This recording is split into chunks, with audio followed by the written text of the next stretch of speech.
Interlock में जो नमाजियों के ऊपर लात मारी गई है, इस पे बात होनी चाहिए देश में। गलती मोदी की है क्या? सेंट्रल है, केजरीवाल का चलता है क्या? अगर यहीं अगर सनातन धर्म के नाम पर अभी कहीं प्रसाद बढ़ता है तो वो कोई पुलिस आकर उसको डंडा बरसाने लगता है क्या? पुलिस वालों का सरिया मार रहे हो आप। पुलिस वाला जरा लात फेंका दिया तो वायरल हो गया, वाह भाई मार दिया। जब राम भक्तों को मारते हो, झंडा उठा कर हमारे फेंकते हो, तब वायरल नहीं हो रहा है। अरे रहो यार, तुम कह रहे हो हिंदू ने, तुम एकदम जवाब दो यार। उन्हें देश का नाश करवा दिया चरखे वाले ने। इंटरलॉक में जो नमाजियों के ऊपर लात मारी गई है, इस पे बात होनी चाहिए देश में। गलती मोदी की है क्या? मोदी गलती है? मोदी की पुलिस वाले ने अच्छा मोदी की पुलिस होगी? दिल्ली में सेंट्रल है, केजरीवाल का चलता है क्या? केजरीवाल का चलता है क्या सेंट्रल में? प्रधानमंत्री मुख्यमंत्री जब चलती नहीं उसकी अपने घर में बैठो, जब चलती नहीं केंद्र शासित राज्य है, जब आपको मालूम नहीं है। भाई कंप्लेंट करे, जिनको लात मारी है कंप्लेंट करे थाने के अंदर, उन पे एक्शन ना, फिर बोलना वो जाएंगे केजरीवाल के पास, मोदी पहुंच जाएंगे। कैसी बातें कर रहे हो यार? भैया आप मुद्दे की बात कर रहे हैं, सड़क पर जुमे की नमाज अदा करना ठीक है? अच्छा बताइए, सड़क पर नमाज गलत है, लेकिन किसी को आप तो हटा भी तो सकते हैं। अगर कोई व्यक्ति नमाज आकर पढ़ रहा है तो आप पीछे से मार सकती हैं। अगर यहीं अगर सनातन धर्म के नाम पर अभी कहीं प्रसाद बढ़ता है तो वो कोई पुलिस आकर उसको डंडा बरसाने लगता है क्या? कहाँ बरसा है भाई? एक भी वीडियो दिखाओ आप।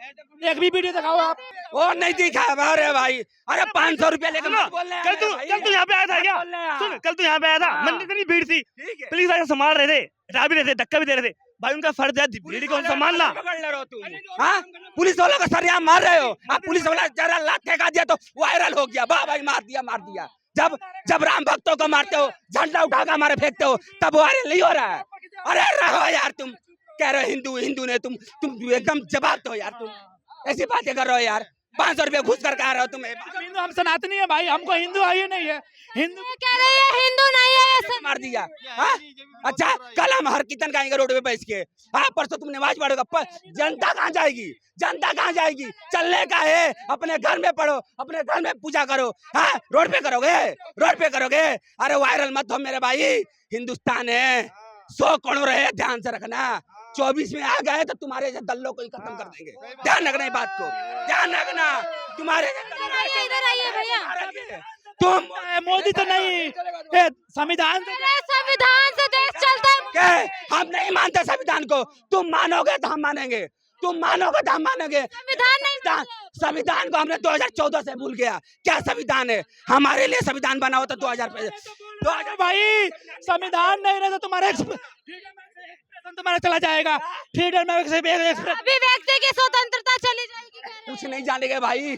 2014 के बाद आया आजादी हमारे को, 2014 के बाद आजादी आया मेरे भाई। हम नहीं जानते थे कि हमारा राम क्या है, हमारा मंदिर क्या है। यहाँ बम फटता वहाँ बट फटता। 14 के बाद आजादी आई है, कौन कहता नहीं है? हम देश आजाद हुआ 14 के बाद आया यार।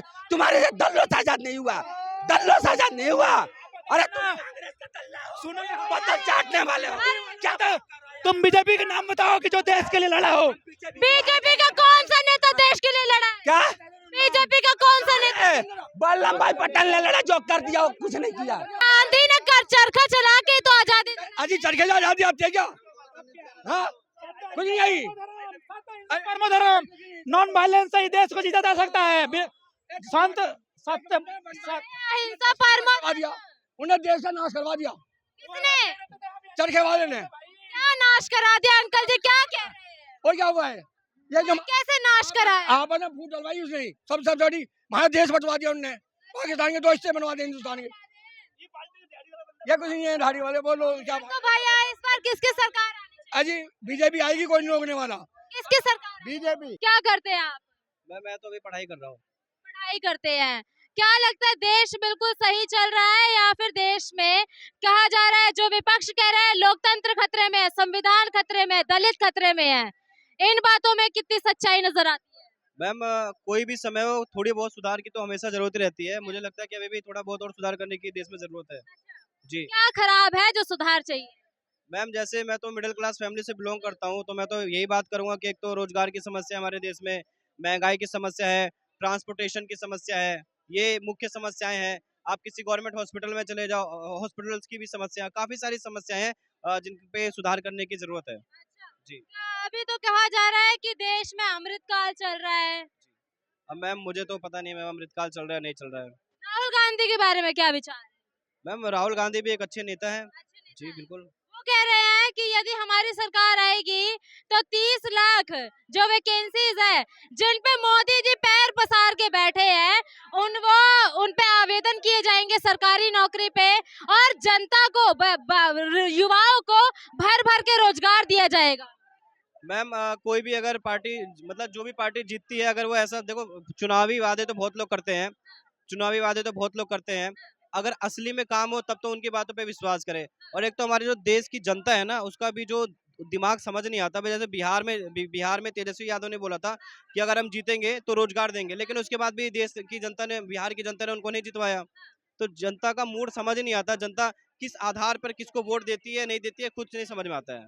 जी तेजस्वी यादव जी को तो निकाल दिया ना बिहार की जनता ने, गठबंधन से ही निकाल दिया गया है। नहीं, मैं ये कह रहा हूँ उन्होंने बोला था कि अगर मैं जीत जाऊंगा तो 10 लाख मतलब नौकरियां दूंगा, कितनी भी लाख मतलब नौकरियां दूंगा, लेकिन देश की जनता ने उनको जीतो 10 लाख बोला था भाई, 10 लाख ध्यान है, 10 लाख नौकरियों का, लेकिन तो देश की जनता ने उनको बोला ही था ना, सिर्फ बोलने में क्या है, बोलने में क्या जाता है।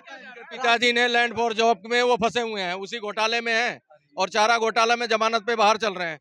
उन्होंने बोला था कि ऐसा है जी हम नौकरियां देंगे, उनके पिताजी ने बोला था नौकरियां देंगे लेकिन उसके बदले में जमीन लेंगे, और उसी घोटाले में फंसे हुए हैं। तो भैया तो बढ़िया भैया, नौकरी भी दो और जमीन लो, तुम जमीन हड़प। तो इसीलिए कह रहा हूँ कि ये लोग भ्रष्टाचारी हैं, ये लोग कहतनी और करनी में बड़ा फर्क है। और ये कहते हैं कि मोदी का परिवार नहीं है, कहते हैं मोदी हिंदू नहीं है। भैया तुम अब जस्टिफाई करोगे मोदी हिंदू नहीं है, मोदी का परिवार नहीं है, एक बयान से तुम्हारा तहलका मचा दिया। लोग लिखने लगे ट्विटर पे बड़े बड़े कि मैं हूं मोदी का परिवार। मोदी जी ने तो नहीं बोला कि भाई मेरे को ऐसा बोला, उन्होंने तो काउंटर अटैक भी नहीं किया। उनके जो साथ उनके समर्थक, अब चंद मुट्ठी भर तुम लोग, अब क्या करना है, अब इसको काउंटर करो ना, जो लालू की फजीहत हो रही है बुरी तरह। तो भाई कह रहा हूँ कि जब भी बयान देते हैं लालू जी, तो खैर वो है ही जाने जाते कॉमेडी के नाम से, कॉमेडियन रहे या किसी टाइम वो बड़े बड़े कॉमेडियन को उस समय मात दिया। तो इसलिए कहते हैं ना लालू जी तो बेल पे हैं, आए थे अच्छे स्वास्थ्य के लिए बाहर घूमने, कि भाई कोर्ट ने उन्हें बोला जाओ सांस लेने में दिक्कत है बाहर घूम के आओ, पता लगा यहाँ आके ये काम कर रहे हैं, ये कांड, वहाँ पे चुनावी यात्रा कर रहे हैं और रैलियां करते फिर रहे हैं। राहुल गांधी कह रहे हैं कि अब की बार उनकी सरकार आएगी तो युवाओं को पकड़ पकड़ के रोजगार दिया जाएगा। वो तो ये भी कह रहे हैं कि कोई वो बनाने की, वो कह रहे हैं कि एक हमारी एजेंसी होगी जो उसमें ग्रेजुएट करते ही बंदे को पकड़ के लाएगी और नौकरी दे देगी।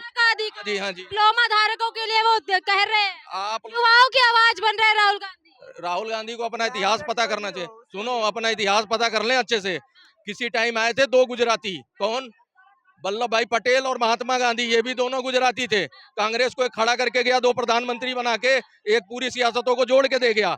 अब दो गुजराती 60 साल बाद फिर आ गए, एक गृह मंत्री एक प्रधानमंत्री। अब वो दो उनको पतन पे लाए हैं, कांग्रेस लेस करते जा रहे हैं। 2 राज्यों में रह गए, तुम्हारा वजूद क्या रह गया, तुम्हें धरातल पे लाए। तुम्हारे पतन का तो अब चंद मुट्ठी भर फॉलोवर वही गवाह बनेंगे, और जो उनके साथ खड़ा है वो रूढ़वादी है, जो अपने को समझा के अपडेट करके चला गया वो उधर चला गया, और जो अभी रूढ़वादी है वो उनके साथ खड़ा है। क्या नाम है? जी हाँ, क्या नाम है भाई? नहीं कुछ नहीं। अब आप बोल नहीं रहे अभी, क्या नाम है? मेरा नाम वशिष्ठ नाम है। क्या लगता है इस बार किसकी सरकार आनी चाहिए? देखिए, सरकार किस विपक्ष का भी आ सकता है, मोदी गवर्नमेंट भी आ सकता है जी, क्योंकि जनता का चुनाव करना है ना। और आप लोग सही सवाल पूछिए, क्योंकि चुनाव जो होता है ना मुद्दा पे होने चाहिए, और मोदी मुद्दा पर तो 2 बार आए हैं। पहले बार तो आए कि भाई हम लोग 2 करोड़ रोजगार देंगे हर साल, वो तो रोजगार दिए नहीं। और दूसरा बार सर्जिकल स्ट्राइक पर आए हैं, और तीसरी बार बोल रहे हैं कि हम जो राम को लाए हैं हम उनको लाएंगे। अब की बार 400 के पार, तो मोदी जी 400 के पार आएंगे तो अब की बार क्या करेंगे, जगह जगह पर लोग मंदिर बनवाएंगे और देश में लोगों को पकौड़ा बिचवाएंगे, जो अभी हो रहा है। तो मंदिर से कोई निराशा है क्या? नहीं, मंदिर से निराशा नहीं है, हम कर रहे हैं कि आप लोग बात कीजिए ना, धर्म में बात कीजिए, सुनिए, आप लोग बात कीजिए, रोजगार पे बात कीजिए ना। आप सुनो, मंदिर कह रहे हो ना, आपको बताऊं हमारे अंदर यही लोचा रहा शुरू से, हमारे ऊपर दूसरों ने क्यों दबदबा बना के रखा। अब देखो ये सारे सुन रहे हैं, एक बंदा मंदिर की बुराई कर रहा है, ये सनातनी है, ये बुराई कर रहा है, सारे सुन रहे हैं, सोचे कोई आके काउंटर करेगा स्पेशल। यही मुगल आए थे तो उनने सोचा इसके लिए तो अलग से राजा आके लड़ेंगे, हम तो लड़ने के लिए है ही नहीं, तो उन्होंने आवाज उठाई नहीं ना। उन्होंने 47 में उठाया, ना 60 में उठाया, ना 75 में उठाया, कभी नहीं उठाया। और सनातनी का एनिमी है, मुस्लिम नहीं है एनिमी। एक भैया तो कह रहे हैं कि मुद्दे पे बात होनी चाहिए, रोजगार पे बात होनी चाहिए, महंगाई पे बात। आप एक बात बताओ, मुद्दे पे ही वोट, मैं तो मुद्दे पे दूंगा। जो मुद्दे हैं, जो उनकी योजनाएं हैं, 150 योजनाएं हैं, उजाला योजना। पहली बार आ गए 2 करोड़ रोजगार पे, दूसरी बार आ गए सर्जिकल स्ट्राइक पे। ये एक बात बोलूं, ये प्रोपगंडा है, सामने वालों के पास तो कुछ है नहीं ले दे के, तो उन्होंने झूठ फैलाना है, सिर्फ उन्होंने झूठ फैलाया है। और झूठ फैला के इन लोगों को लॉलीपॉप दे दिया है कि रोजगार 2 करोड़ बोला था, रोजगार बोला था, सरकारी नौकरी थोड़ी नहीं बोली थी। ये दिमाग में हमारे डीएनए में घुसा दिया गया है कि आपका असली रोजगार सरकारी नौकरी है। जितनी पॉपुलेशन है सबको सरकारी नौकरी मिल गई, देश तरक्की हो गया। यही इनके मानसिकता, इनके डीएनए में घुसा दिया गया है, इनके ब्लड में डाल दिया कांग्रेस ने कि भैया तुम्हें रोजगार तभी माना जाएगा जब तुम सरकारी नौकर हो जाओगे, जब तुम्हें दहेज मिलेगा, तब तुम्हारी सिक्योरिटी गवर्नमेंट ले लेगी, तुम्हारे परिवार को लालन पालन सारा वो गवर्नमेंट करेगी, उसको ये रोजगार इनके दिमाग में बैठा हुआ है। बताइए, जब एक कोई भी सांसद, विधायक, एमएलए, एमपी एक दिन के लिए सांसद बनता है, उसको जिंदगी भर के लिए पेंशन मिलता है। और जो व्यक्ति रेलवे में काम कर रहा है, वो ठेकेदारी हो गया, वो 5 साल काम कर रहा है। जो आर्मी में है, अभी जो इन्होंने लाया लोगों के लिए अग्निवीर, वो क्या करेंगे? अग्निवीर 5 साल के बाद से वो दूसरे प्राइवेट में काम कर रहे हैं। राहुल गांधी की भाषा में बोले तो इस्तेमाल करके लात मार दे। तब देखिए, आप कोई चीज ला रहे हैं, अपने लिए जो काम कर रहे हैं वो सही है, और जो व्यक्ति जो 60 साल रोजगार कर रहे हैं उसके लिए पेंशन नहीं होना चाहिए। तो शायद नॉलेज नहीं होगा, ये संविधान में ही, संविधान के सिस्टम में डाल दिया गया। 5 लाख का नुमाइंदा जो भी होगा चुन के आएगा, उसकी गारंटी जो है गवर्नमेंट के खाते से और पब्लिक के पैसे से जाएगी। आप देख लो, किसी को अगर भारत रत्न मिलता है, उसको जिंदगी भर की गारंटी होती है, एक क्लास में वो सफर करेगा, हवाई जहाज में फ्री में जाएगा, जेट क्लास की सिक्योरिटी दी जाएगी। ये सारा हटवा दो ना, ये जनता का पैसा, ये क्यों नहीं भाई? सरकार में वो बीजेपी है तो हम किससे मुद्दा रखेंगे? कांग्रेस से भी मांग लेते, पहले पैदा नहीं हुए कांग्रेस के टाइम में, ये उन्होंने बनाया, इतना टाइम अगर उन्होंने किया। अभी आम आदमी पार्टी, आपने देखा आम आदमी पार्टी जो अभी पंजाब में जो एक विधायक 3 पेंशन उठा रहे थे, सब बंद किया ना जी, ये पेंशन लागू किया ना। किसकी वजह से किया? ये जो घोटाले में ईडी सीबीआई छापे पड़ने लगे, तब ये टाइट हुए हैं। इनका पेच टाइट किया गया तो टाइट हो रहे हैं। अभी बीजेपी गवर्नमेंट में है ना, तो सारे जो चमचे हैं बीजेपी में जा रहे हैं। अभी जब बीजेपी की गवर्नमेंट जाएगी ना, तो सारे आ जाएंगे कांग्रेस में। वॉशिंग मशीन में धुल रहे हैं। ये सब वॉशिंग मशीन में नेता धुल रहे हैं और जनता को मूर्ख बना रहे हैं। केजरीवाल आया था, जब नई पार्टी लेके आया था, अनशन में बैठा था। अब ये भाई साहब अभी झंडा लेके 70% पार्टी, अब ये भी 15-20 बंदे हैं, फिर 400 होंगे, 100 होंगे, फिर मूर्ख बन जाएगी जनता हमारी। नई पार्टी पैदा मत करो मेरे बहना भाइयों, सिर्फ भाजपा कांग्रेस को दो, किसी को भी दो वोट, मोदी से सब बंदा नहीं है। ऐसे लोग गुमराह होके ये डिजर्व करते हैं, ऐसे ही कंफ्यूज रहना खुद डिजर्व करते हैं। किसी की जिम्मेदारी नहीं है इनको कंफ्यूज करना, किसी की जिम्मेदारी कंफ्यूज करना नहीं है। ये खुद कंफ्यूज है और डिजर्विंग है पूरी तरह से, ये बनता भी है इनका, क्योंकि ये कंफ्यूज ही रहे। आप कह रहे थे कि मुद्दों पे वोट करना चाहिए, क्या मुद्दे रहने चाहिए? मुद्दा ये कि हॉस्पिटल का मुद्दा होना चाहिए, रोजगार का मुद्दा होना चाहिए, सुरक्षा का मुद्दा होना चाहिए।